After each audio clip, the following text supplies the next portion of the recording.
Hello friends, how are you all? I'm Valia and today I'm going to discuss psychology process questions July 2019. So in the previous sessions we have completed November 2020, 2021, shift 1, shift 2 and today I'm going to start from July 2019. The question is which of the following statements correctly describe the process of adjustment? आपको बताना है इन सब statements में जो adjustment के process को describe कर रही हैं वो कौन सी statements हैं? So the first is adjustment is a two directional process. सही बात है. Adjustment जो होता है वो आपका two directional process. That means कि आपको भी adjust करना है, जहां आप adjust करें सामने वाला भी थोड़ा बहुत adjust करे. Two directional process है, सिर्फ एक का adjustment काफी नहीं होता. बिल्कुल ठीक बात है. During the process of adjustment, the instances of conflict and frustration may be perceived in both normal and abnormal personalities.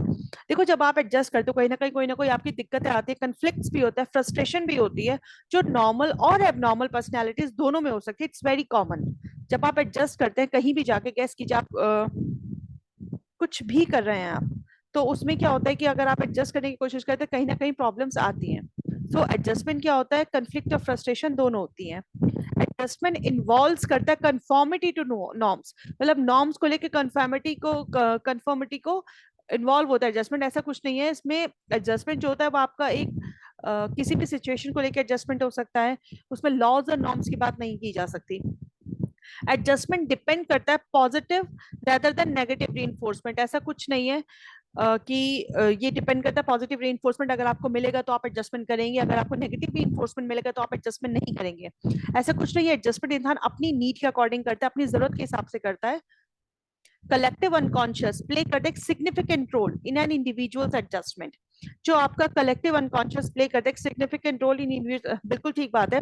कहीं ना कहीं आपके माइंड में जो भी अनकॉन्शियस चीजें हैं, वो कलेक्शन जिन चीजों का है, वो आपके एडजस्टमेंट में कहीं ना कहीं एक बहुत इंपॉर्टेंट रोल प्ले करता है. किस तरह का एक्सपीरियंस आप पहले ले चुके हैं, क्या चीज आपके माइंड में ऑलरेडी है, वो कहीं ना कहीं आपका इंडिविजुअल एडजस्टमेंट पे एक बहुत इंपॉर्टेंट रोल प्ले करता है. तो इसके अकॉर्डिंग जो हमारा A, B and E option है which is correct, and C and D जो है आपका ये गलत है according to the process of adjustment. So the next question is which of the following features of social and emotional development जो कि characterise करती है स्टेज ऑफ चाइल्डहुड. देखो आपको जो भी आंसर देना है वो चाइल्डहुड के अकॉर्डिंग देना है. स्टेज ऑफ चाइल्डहुड के हिसाब से जो सोशल और इमोशनल डेवलपमेंट को कैरेक्टराइज कर रही है, जो डिस्क्राइब कर रही हैं. टेंडेंसी होना, विड्रॉल फ्रॉम द पेरेंट्स, बिल्कुल ठीक बात है. बच्चे जिद्दी हो जाते हैं इस ड्यूरेशन में, पेरेंट्स पे बहुत जिद करने लगता है, ये टेंडेंसी होती है बच्चों की, तो चाइल्डहुड पे देखी जाती है. इंटेंस सेल्फ अवेयरनेस, खुद को लेकर जब सेल्फ अवेयरनेस की बात आती है तो चाइल्डहुड के बच्चे ये नहीं करते.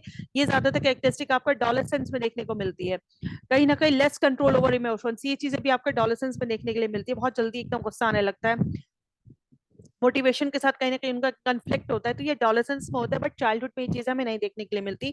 तो जो फर्स्ट ऑप्शन है वो आपका ठीक है. क्यूरियोसिटी, चीजों को जानने की क्यूरियोसिटी होती है. अब जो स्टेज होती है हमारी चाइल्डहुड की, वो मोस्टली अगर आप देखें तो 7 to 11 ईयर्स मानी जाती है. तो इसमें क्या होता है, बच्चे के अंदर हर चीज को जानने की बहुत क्यूरियोसिटी होती है. बच्चे के अंदर चेंजेस आ रहे होते हैं, फियर होता है, वरी होता है, बिल्कुल ठीक बात है, डर भी होता है, चिंता भी होती है हर चीज की. तो ए, डी, ए, डी जो आपका बिल्कुल ठीक बात है. लेकिन जो आपका एफ है, बी और सी है, ये आपके कहीं ना कहीं एडोलेसेंस से कनेक्ट हो रहे हैं. तो अगर हम सोशल इमोशनल डेवलपमेंट की बात करते हैं according to the stage of childhood, तो आपका ADND is your correct answer. In the technique of person centered counseling, the congruency is related to. देखिए जब हम काउंसलिंग करते हैं, काउंसलिंग हमने 2-3 तरह की पढ़ी है, 3 तरह की पढ़ी है, directive counselling, non directive counselling. जो आपकी नॉन डायरेक्टिव काउंसलिंग होती है उसको हम पर्सन सेंटर्ड काउंसलिंग बोलते हैं. दैट मीन्स आप जब काउंसलिंग कर रहे हैं बंदे की, तो आपकी क्लाइंट सेंटर्ड काउंसलिंग होती है. एंड थर्ड होती है हमारी इक्लेक्टिक काउंसलिंग, जो इन दोनों का मिक्सचर होता है.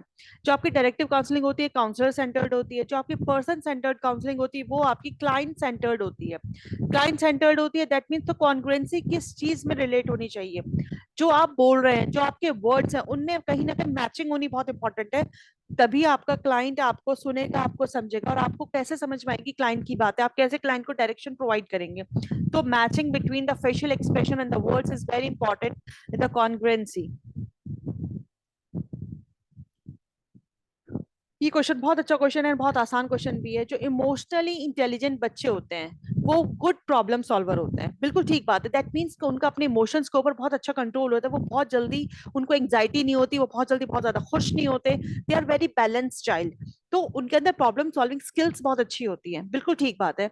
Emotional intelligence implies the capacity to integrate and manage the emotion. बिल्कुल ठीक बात है. जो इमोशनल इंटेलिजेंस होता है, दैट मीन्स कि बच्चे का जो इमोशनल इंटेलिजेंस है, जो इमोशनल डेवलपमेंट बच्चे के अंदर हुआ है, वो कहीं ना कहीं कैपेसिटी होती है कि कैसे वो अपने इमोशंस को इकट्ठा करके उनको कैसे मैनेज कर सकता है. Emotional management is a very important term in emotional intelligence, कि आप कैसे खुद को चीजों को मैनेज कर रहे हैं, कैसे चीजों के साथ आप पेशेंसली स्मार्टली चीजों को मैनेज करें, इमोशंस को आप मैनेज कर रहे हैं. तो दोनों चीजें बिल्कुल ठीक है और ये इसकी करेक्ट एक्सप्लेनेशन है. उन्होंने कहा है कि इमोशनल इंटेलिजेंट बच्चे जो होते हैं, कहीं ना कहीं ये देखा गया है कि प्रॉब्लम सॉल्वर होते हैं. क्यों? क्योंकि अंदर उनके अंदर कैपेसिटी होती है इमोशंस को मैनेज करने की और इंटीग्रेट करने की. तो ये इसकी करेक्ट एक्सप्लेनेशन है. तो इसलिए फर्स्ट ऑप्शन आपका करेक्ट आंसर है. नेक्स्ट क्वेश्चन है हमारा मल्टीपल इंटेलिजेंस से लिया गया. इन डेवलपिंग 7 मल्टीपल इंटेलिजेंस, जो कि हमें हार्वर्ड गार्डनर ने दिए थे. मेक सम इंपॉर्टेंट ऑब्जर्वेशंस, कुछ इंपॉर्टेंट ऑब्जर्वेशंस बनाते हैं. आइडेंटिफाई करना उन ऑब्जर्वेशंस को इन लिस्ट में से. तो हम जानते हैं कि हमने मल्टीपल इंटेलिजेंस पढ़ी थी हार्वर्ड गार्डनर की थ्योरी ऑफ मल्टीपल इंटेलिजेंस, जिसके अंदर हमने visual intelligence, spatial intelligence, linguistic, body kinesthetic intelligence के बारे में पढ़ा था. तो उसके अकॉर्डिंग हमें ये आंसर्स देने हैं. Entirely intelligence is not entirely genetic. ये सिर्फ जेनेटिक नहीं होता इंटेलिजेंस. आप बच्चा किन लोगों के साथ रहता है, बच्चा कहीं ना कहीं इन्वायरमेंट में कैसे इंटरेक्ट करता है, क्या सीखता है, तो उससे उसका इंटेलिजेंस जो होता है वो नर्चर होता है, बढ़ता है. सिर्फ जेनेटिक नहीं होता इंटायरली. बिल्कुल ठीक बात है. इंटेलिजेंस जो होता है पार्ट होता है आपके एक्वायर्ड बिहेवियर का. नहीं, जो बिहेवियर आपने एक्वायर किया वो इंटेलिजेंस नहीं होता. इंटेलिजेंस होती है आपकी इंटेलिजेंस, आपका मेंटल इंटेलिजेंस, कि आप कैसे अपनी प्रॉब्लम को सॉल्व करते हैं, कैसी आपकी मेंटल स्किल्स है, किस तरह से आप चीजों को लेते हैं. इंटेलिजेंस जो होता है वो फिक्स नहीं होता बर्थ में. बिल्कुल ठीक बात है, दोनों बातें बिल्कुल ठीक है. ना तो वो इंटेलिजेंट जेनेटिक होता है, ना ही वो फिक्स्ड होता है birth. Intelligence, there is little or no hope for developing intelligence. बिल्कुल गलत बात है. आपका जो आपको फैमिली से मिलता है, जो आपके पेरेंट्स के थ्रू जो आपके अंदर जीन्स आते हैं, लेकिन फिर आप किस इन्वायरमेंट में रहते हैं, किस एटमॉस्फेयर में आप खुद को नर्चर करते हैं, वो चीजें भी कहीं ना कहीं इंपॉर्टेंट होती है. कहीं ना कहीं आपको नर्चरिंग होता है, आपका अच्छा अपब्रिंगिंग होना, ये आपके इन्वायरमेंट पे, आपके एटमॉस्फेयर पे डिपेंड करता है. तो उसके बेसिस पे आपका इंटेलिजेंस भी नर्चर होता है और ग्रो करता है. ऐसा नहीं है कि इंटेलिजेंस जो होता है वो बिल्कुल फिक्स्ड होता है, वो बढ़ ही नहीं सकता. नहीं, इंटेलिजेंस बढ़ भी सकता है. इंटेलिजेंस कंप्लीटली इंटेलिजेंट जेनेटिक नहीं होता है. Intelligence can be nurtured and grown. बिल्कुल ठीक बात है. जो आपका A, C and E option is your correct answer. Theory of according to theory of multiple intelligence. So friends, ये था मेरा आज का लेसन थोड़ा छोटा था क्योंकि क्वेश्चन थोड़े एक्सप्लेनेशन वाले हैं. जो नेक्स्ट है उसमें भी एक्सप्लेनेशन ज्यादा होगी. So thank you for your attention. Stay blessed, enjoy learning and see you soon with the next video.